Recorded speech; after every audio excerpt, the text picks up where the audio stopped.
kind of sparse to make room for this big melody, because that's the important thing to me. That's the key feature of this track, is the main melody. Everyone knows that. Everyone watching this now will be humming it for the next few days. It's going to drive you mad. But that's the importance of this track. Sometimes I find if you've got a nice sound, it might be like a paddy sound, but it's playing a melody, as in the famous Oxygen riff is like that. It can sound quite thin. There's nothing in the middle. And trying to make that one sound have something in the middle, you can just trash the original sound.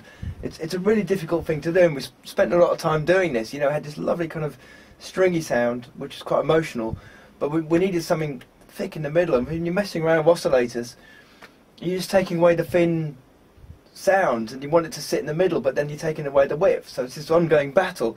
So this is where I bring layers into it, and I don't think there's anything wrong with layers. I love putting layers, but just be careful. You have to, you know, solo them. Make sure everything is going together. Have the clear vision in your head before you do these layers of what you want to achieve. Otherwise, you'll just be throwing stuff on top of the other, and then you're just covering stuff that you've already got.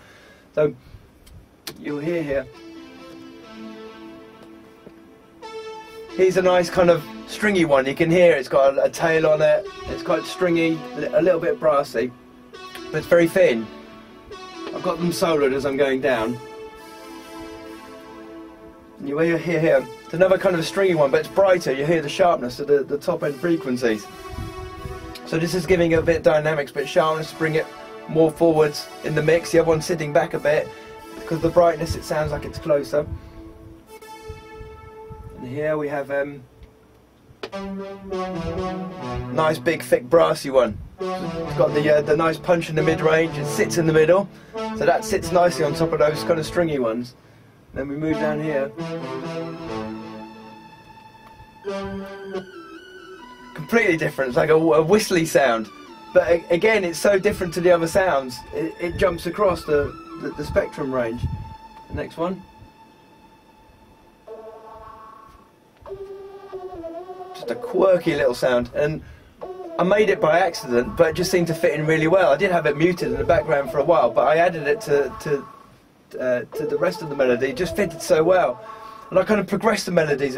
When you first hear them in a 16-bar section, they kind of strip down, but as it builds to the last section, they're all going together. It just sounds really euphoric and punchy. And then we've got,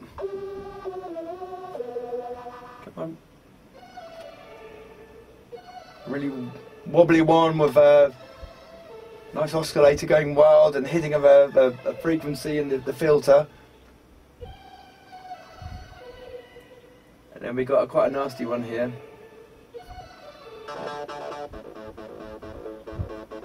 So I added like an arpeggiator to it. It's crunchy, it's driving, you can hear it. It's actually playing the melody, but it sounds like it's playing something else, but it just adds another dynamic layer to it. It gives a real punch and drive in the middle. And then the last one. Come on, catch up.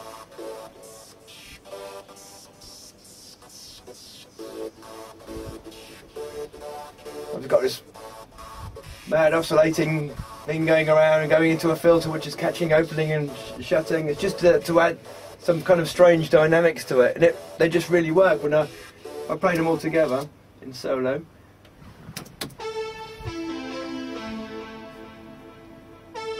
Oh, hang on, take the solo off. So I've played them all again solo. Big wall of sound.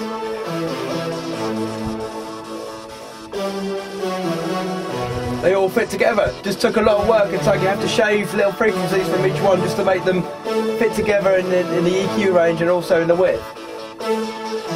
It's just a big, powerful sound coming out.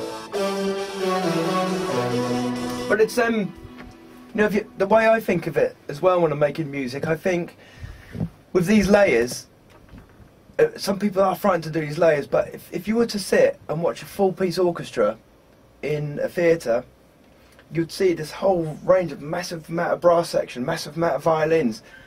Theoretically, they are doing all these layers, which I've done here, and they're doing hundreds of times more, but it works. You know, as long as you get all the pieces working together, it works, and that's how I think. You know, when I'm making music, I think, well, I need all these layers to make it sound powerful. If you just had one guy playing a trumpet in that big room, it would sound empty, but if you've got a whole brass section going with the strings playing the same part with another piece playing. It's just dynamic, and you know, it punches you. You get the goosebumps because it's so powerful. And this is the way I kind of think here. But be careful not to overdo it. You've got to know what space you're working with, and you know, if you've got a busy track in the background there, something like this won't work. So you know, every circumstance is different as you're making the track as you go along.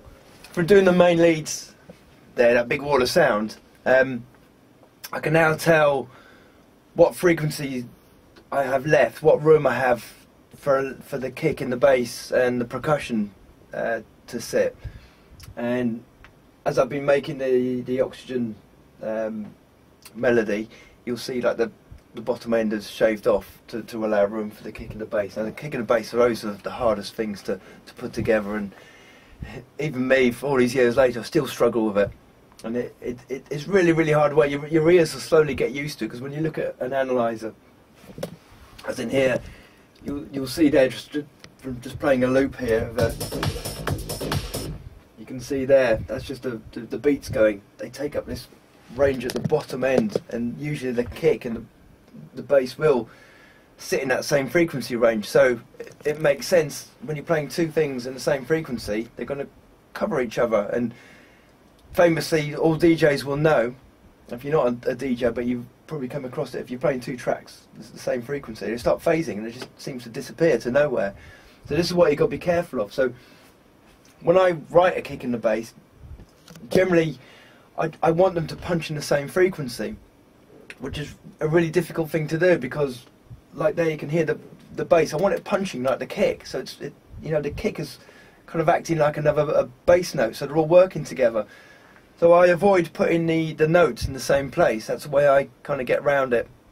And I try and control the tail of the kick. So like when the kick's going, you're going to get this tail. And you want to make sure that the tail's not crossing over with the first bass note. And that's where you just shave a little bit from the EQ. But generally my rule is I always avoid the bass notes with the kick. And I'll give you an example here. The kick naturally just sits on the first beat of every bar. And when you go to the, if I go to the bass here, you'll see here, the kick will be triggering here, and in between you got some space, and that's where I'm putting the bass notes. So the two are staying away from each other.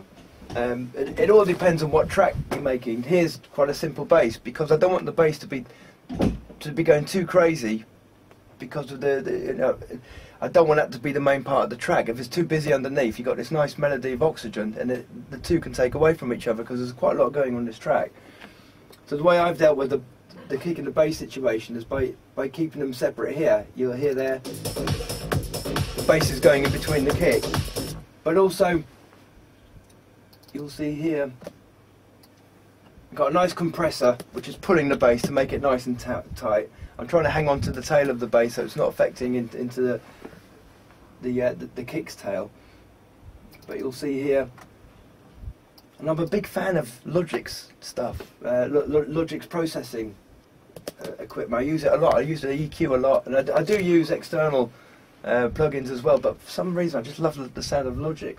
Here you'll see I can see we're not at the end process. We're gonna get there, and I'll show you the last project. But throughout the track as you go along, I recall I wasn't too happy at this stage with the bass sound. I didn't think it sat in very well in the track, but you can hear how I tried to process it. The main note and the punch of the bass I'm finding here, round about my labelling of EQ, I just grab anything and it's in the wrong place. But here we go, round about 124 Hz. I'm finding this is the punch of the bass. That's how I like my bass to sit in a track.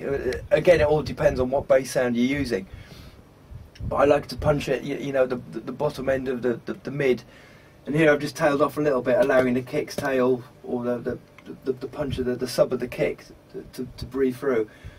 Shaving off the top end there, because you don't want it to clash with the track. You know, it's just empty sound up there on the bass, and I'm shaving it off, just allowing room for the hi-hats and the top end of the track.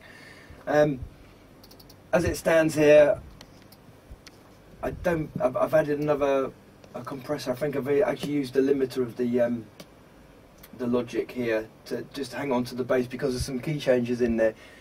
This is definitely not the finished product, because I remember I would have done a lot more processing on this. I'd have a nice thick channel, but I can show you as I'm going along.